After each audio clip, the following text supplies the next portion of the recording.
왜 이렇게 돈이 안 모일까요? 들어오면 들어오는 대로 어디론가 자꾸 사라집니다. 열심히 벌고 아껴도 잔고는 늘 바닥입니다. 그럴수록 마음은 지치고 언젠가부터는 나는 왜 이럴까라는 자책까지 따라옵니다. 혹시 당신도 통장에 돈이 있어도 불안한 밤을 보내고 계신가요? 이러다 가진 것도 잃을까봐 잠 못 이루고 남들은 편하게 사는 것 같은데 왜 나만 이렇게 돈 걱정에 시달릴까? 답답함이 쌓여만 가는 밤. 대부분 사람들은 그 이유를 밖에서 찾습니다. 경제가 어려워서, 운이 없어서, 타이밍이 안 좋아서. 하지만 부처님은 전혀 다른 곳을 가리키셨습니다. 돈이 돌지 않는 진짜 원인은 당신 마음 안의 업 때문이다. 복은 우연히 굴러오는 것이 아니라 내가 어떤 마음을 짓고 사는가에 따라 찾아오기도 하고 떠나가기도 합니다. 밭을 갈지 않고는 좋은 씨앗도 뿌릴 수 없듯 돈의 복 역시 내 마음밭에서 자라나는 법입니다. 오늘 영상에서는 돈의 흐름을 막는 5가지 마음의 업, 불안과 집착, 후회, 기대, 무관심, 인색함에 대해 하나씩 짚어보려 합니다. 그 마음들을 알아차리고 조금씩 내려놓기 시작할 때 멈췄던 돈의 흐름은 다시 열리고 마음속에도 복이 조용히 스며들기 시작할 것입니다. 첫 번째 업 잃을까봐 두려워하는 마음. 돈을 아끼고 모으는 것, 그 자체는 잘못이 아닙니다. 누구나 살아가는데 돈은 꼭 필요하고 안정을 위해 준비하는 마음은 당연합니다. 하지만 어느 순간 그 마음이 소중함을 넘어 두려움으로 변하게 되면 돈은 더 이상 나를 지켜주는 것이 아니라 나를 옥죄는 감옥이 됩니다. 이 돈이 줄어들면 어쩌지? 병원비가 많이 들면 어쩌지? 혹시 누가 속이기라도 하면 어쩌지? 이런 생각들이 마음속에 쌓이기 시작하면 아무리 돈이 있어도 마음은 편하지 않습니다. 돈이 내 손에 있는데도 어딘가로 자꾸 새어나가는 느낌. 언제든 잃을 수 있다는 불안감. 그래서 결국 지금 이 순간의 평온도 누리지 못하게 됩니다. 그런 마음을 가진 사람을 부처님께서는 이렇게 비유하셨습니다. 모든 소유는 그림자와 같고 그림자를 붙잡으려 할수록 진짜를 놓치게 된다. 돈은 그림자와 같습니다. 붙잡으려 애쓸수록 실체인 평화는 멀어지고 마음은 더 불안해집니다. 돈이 많으면 불안이 사라질 거라 믿지만 실제로는 그 반대인 경우가 많습니다. 돈이 많을수록 잃지 않으려는 마음도 커지고 그에 따라 불안도 커지게 되니까요. 어느 마을에 돈이 아주 많은 노인이 있었습니다. 하지만 그는 밤마다 금고를 끌어안고 잠이 들었고 단 한 사람도 믿지 못한 채 불안 속에 살았습니다. 어느 날 그는 스님을 찾아가 물었습니다. 왜 저는 돈이 이렇게 많은데도 하루도 편하게 잠든 적이 없을까요? 스님은 조용히 대답했습니다. 당신이 돈을 가진 것입니까? 아니면 돈이 당신을 쥐고 있는 것입니까? 그 순간 노인은 깨달았습니다. 자신은 돈을 가진 것이 아니라 돈의 종이 되어 살고 있었던 것입니다. 우리는 돈의 주인이 되어야 합니다. 돈이 나를 이끌게 해서는 안 됩니다. 그 두려움을 멈추기 위해 가장 먼저 해야 할 일은 지금 가진 것에 대해 감사하는 마음을 회복하는 것입니다. 통장에 얼마가 있든 지금 숨 쉬고 따뜻한 밥을 먹고 내 옆에 소중한 사람이 있다는 것만으로도 이미 나는 풍요 속에 살고 있는 사람입니다. 잃을까봐 움켜쥘수록 복은 오히려 손가락 사이로 빠져나갑니다. 하지만 지금 가진 것에 매일 진심으로 감사하는 사람은 마음속에서 이미 복을 지어가고 있는 것입니다. 돈을 쥐려는 손을 조금 내려놓아 보세요. 그때부터 당신 안에 있던 불안이 서서히 풀리기 시작할 것입니다. 두 번째 업, 과거의 재물에 대한 후회의 업. 살다 보면 누구나 돈과 관련된 실수를 합니다. 투자 타이밍을 놓쳤던 일, 믿었던 사람에게 돈을 맡겼다가 낭패를 본 일, 자식에게 아낌없이 줬지만 그 대가로 상처만 남았던 기억까지 돌이켜보면 아쉬운 순간들이 꼭 한두 개쯤은 있지요. 그때 그 땅을 샀더라면, 그 주식을 조금만 더 들고 있었더라면, 괜히 도와줬다가 오히려 관계만 틀어졌어. 이런 생각들이 마음을 떠나지 않습니다. 이처럼 돈에 얽힌 후회는 단순한 아쉬움을 넘어 지금의 나를 붙잡고 흔들고 삶의 의욕마저 꺾어버리기도 합니다. 후회란 이미 지나간 과거를 자꾸 붙잡는 마음입니다. 하지만 아무리 오래 붙잡고 있어도 그때로 돌아갈 수는 없습니다. 부처님은 말씀하셨습니다. 과거는 이미 지나갔고 미래는 아직 오지 않았다. 오직 지금 이 순간만이 그대의 것이니 이 순간에 깨어 있으라. 우리는 후회를 통해 아무것도 바꿀 수 없습니다. 오히려 그 후회에 머물수록 지금 이 순간을 놓치게 되고 앞으로 나아갈 힘도 잃게 됩니다. 한 절에 찾아온 노신도가 있었습니다. 그는 평생을 사업 실패에 대한 후회 속에 살아왔습니다. 스님, 제 인생은 망했습니다. 그때 그 결정을 하지 않았더라면, 그 말만 되풀이하던 그는 자신을 용서하지 못한 채 남은 생을 자책 속에 보내고 있었죠. 그 이야기를 조용히 들은 스님은 이렇게 말했습니다. 당신은 오랜 시간 동안 과거와 씨름하느라 지금 이 순간을 살지 못했습니다. 후회는 당신의 과거를 바꾸지 못하지만 그 후회를 내려놓는 순간 당신의 오늘은 새롭게 시작될 수 있습니다. 노인은 처음으로 자기 용서라는 말을 떠올렸습니다. 그때 자신도 최선을 다했을지 모른다는 생각, 실패 속에도 배우는 것이 있었다는 사실, 이 모든 것을 받아들이자 그의 마음은 한결 가벼워졌습니다. 우리도 마찬가지입니다. 과거의 나를 미워하고 과거의 선택을 탓하며 살아간다면 지금 있는 복조차 놓치게 됩니다. 가장 큰 수행은 바로 자기 자신을 용서하는 것입니다. 그때 나는 그렇게 할 수밖에 없었구나. 그 시절에 나도 최선을 다했구나. 이렇게 스스로에게 말해주세요. 지금 이 순간 비록 가진 것이 많지 않더라도 작은 감사 인사를 올릴 수 있다면 그 마음은 새로운 복을 부르는 씨앗이 됩니다. 돈을 잃은 과거는 지나간 시간 속에 머물러 있습니다. 하지만 그 경험에서 배운 지혜는 앞으로의 삶에 깊이를 더해줍니다. 더는 후회 속에 머물지 마세요. 당신의 삶은 오늘부터 다시 시작될 수 있습니다. 세 번째 업, 자녀에 대한 과도한 기대의 업. 부모의 사랑은 본래 조건이 없습니다. 하지만 오랜 세월 자녀를 위해 헌신하다 보면 그 사랑이 어느새 기대로 바뀌어 있는 걸 스스로도 모를 때가 있습니다. 내가 너 키우느라 얼마나 고생했는데 이젠 내가 나를 챙길 차례야. 내 노후는 내가 책임져야 하는 거 아니니? 이런 말들 속에는 사랑과 헌신을 넘어선 보상 심리가 숨어 있습니다. 자녀에게 의지하고 싶은 마음, 인정받고 싶은 바람, 그리고 점점 줄어드는 경제력에서 오는 불안함. 이 모든 감정이 겹치면서 자녀에게 기대는 마음은 더 무거워지고 복잡해집니다.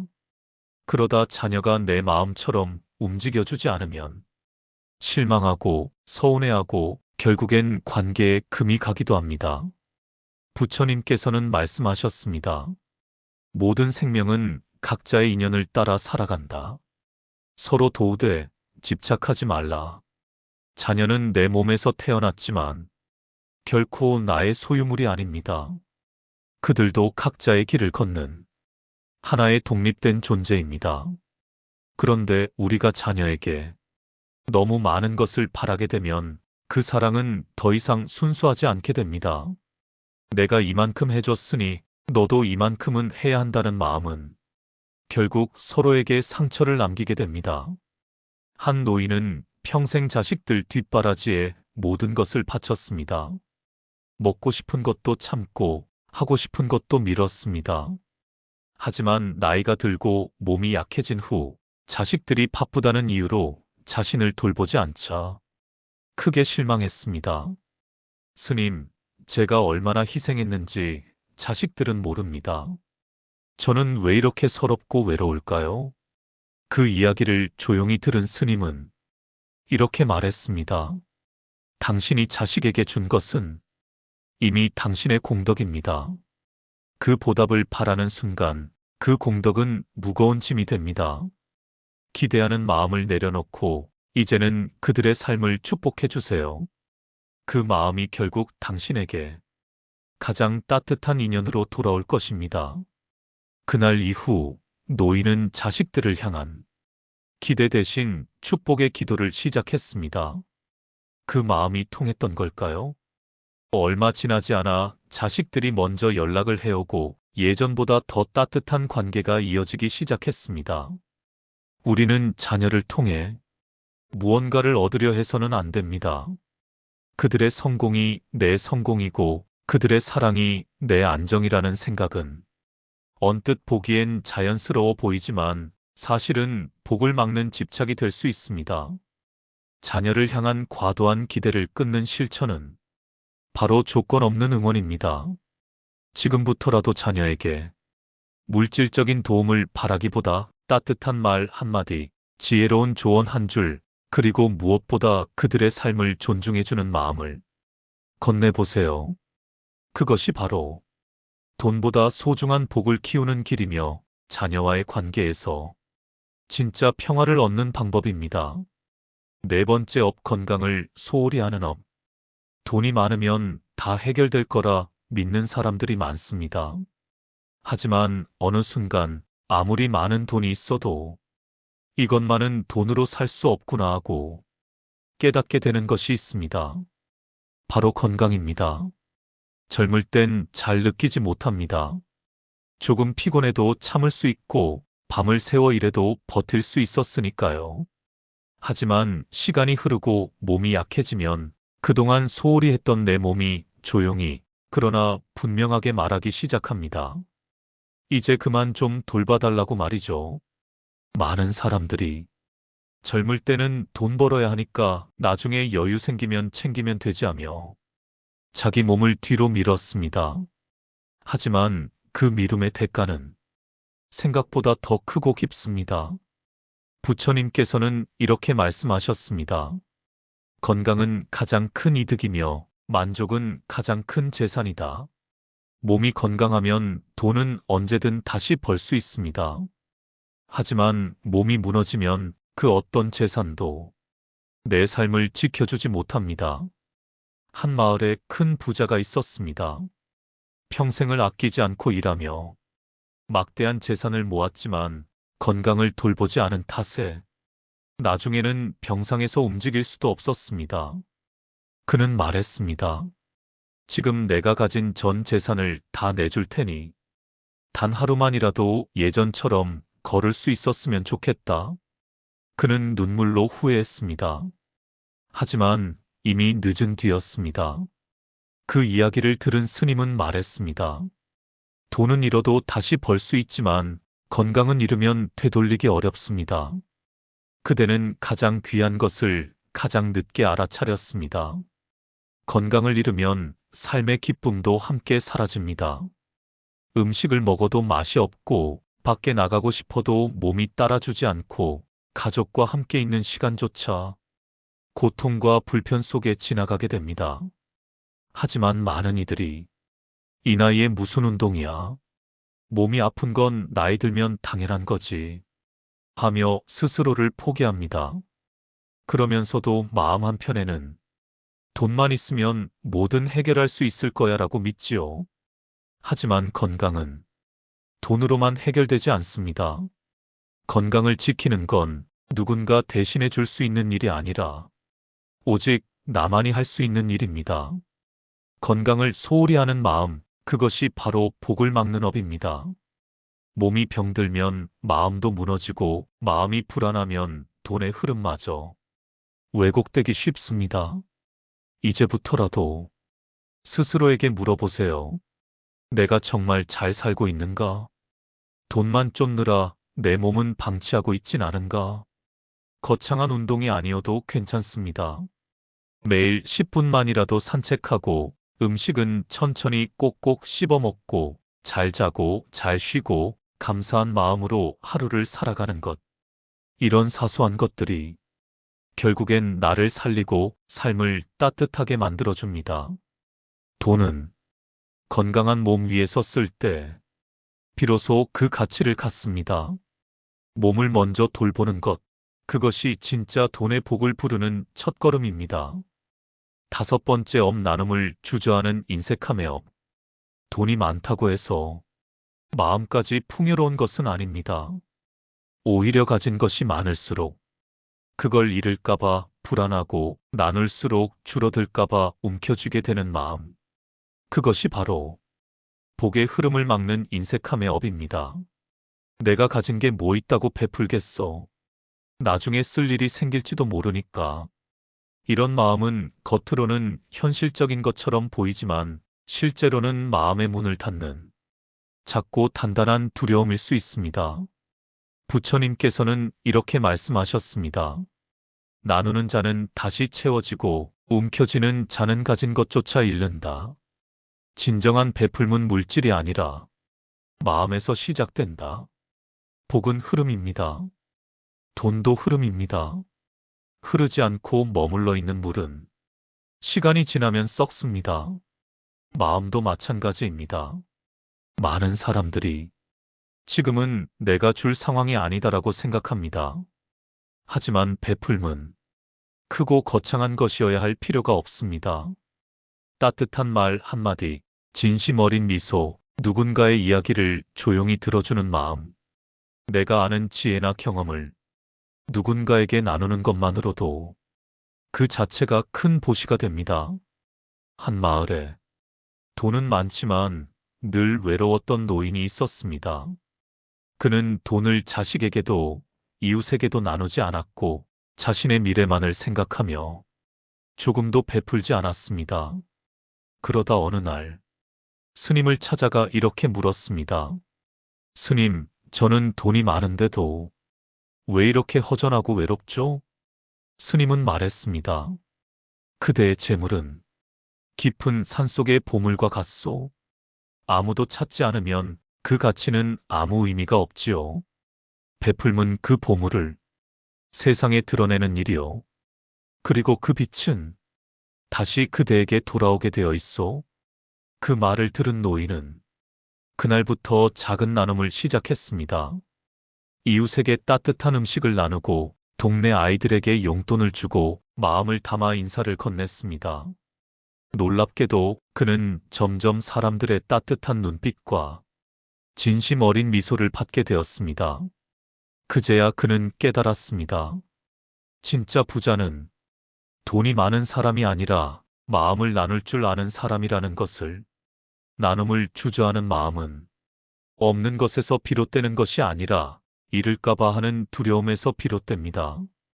하지만 부처님께서는 베풀수록 마음이 채워지고 나눌수록 복이 자란다고 가르치셨습니다. 이제는 작은 보시부터 시작해보세요. 큰 돈이 아니어도 좋습니다. 말 한마디, 인정의 눈빛, 따뜻한 손길, 짧은 안부 문자 하나, 나의 지혜 한 줄. 이 모든 것이 복을 짓는 씨앗이 됩니다. 나누는 사람은 결국 외롭지 않습니다. 돈이 머무는 곳에 마음이 있고 마음이 흐르는 곳에 진짜 복이 깃듭니다. 돈을 움켜쥐는 삶이 아니라 따뜻하게 흘려보내는 삶. 그 길 위에서 당신의 삶은 조용히 빛나기 시작할 것입니다. 지금까지 우리는 돈이 돌지 않는 이유를 5가지 마음의 업에서 살펴봤습니다. 잃을까봐 두려워하는 마음, 과거의 재물에 대한 후회, 자녀에게 기대하는 마음, 건강을 뒷전으로 밀었던 시간, 그리고 나누기를 망설이는 인색함. 이 모든 것이 결국 돈의 흐름을 막고 삶의 평온을 흐리게 만들었습니다. 우리는 흔히 경제가 어려워서 운이 나빠서라고 말합니다. 하지만 부처님께서는 복은 밖에서 오는 것이 아니라 마음에서 시작된다고 하셨습니다.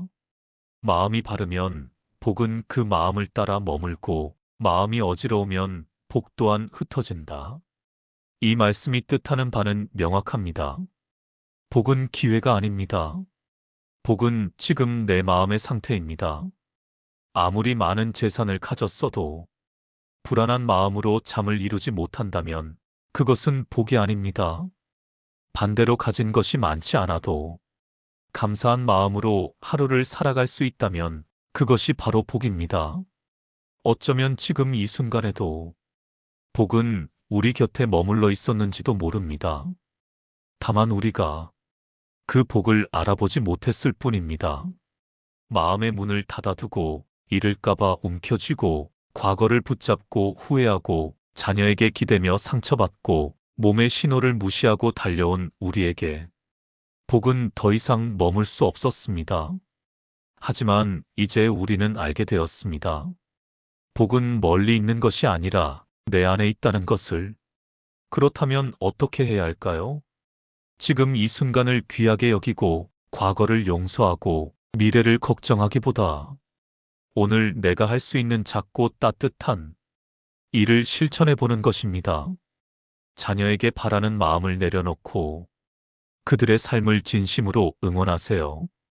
돈보다 소중한 건강을 먼저 챙기고 내가 가진 것을 조금이라도 나누며 살아보세요. 크고 거창하지 않아도 좋습니다. 밥 한 끼 나누고 따뜻한 말 한마디 전하고 고운 눈빛으로 이웃을 바라보는 것, 그 작은 실천이 복의 씨앗이 됩니다.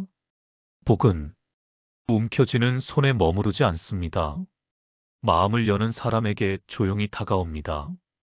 여러분의 마음속 어딘가에 복이 쉬어갈 작은 자리를 하나쯤 마련해 보세요. 그 자리에 빛이 들어오기 시작하면 그 빛은 천천히 여러분의 삶 전체를 물들일 것입니다. 돈을 위해 사는 것이 아니라 돈을 삶의 도구로 쓰며 평화로운 마음으로 하루를 맞이할 수 있다면 그 순간 우리는 진짜 복을 얻은 것입니다. 이것이 바로 부처님이 우리에게 알려주신 돈의 지혜여 삶의 복을 부르는 길입니다. 오늘 이 영상이 당신의 마음에 작은 울림이 되었다면 댓글로 당신의 이야기를 들려주세요. 그 이야기가 또 다른 누군가에게 복의 문을 여는 인연이 될지도 모릅니다. 이 영상이 누군가에게 따뜻한 길이 되길 바라며 구독과 좋아요는 이 말씀을 더 많은 이들에게 전할 수 있는 또 하나의 나눔입니다. 나무아미타불 관세음보살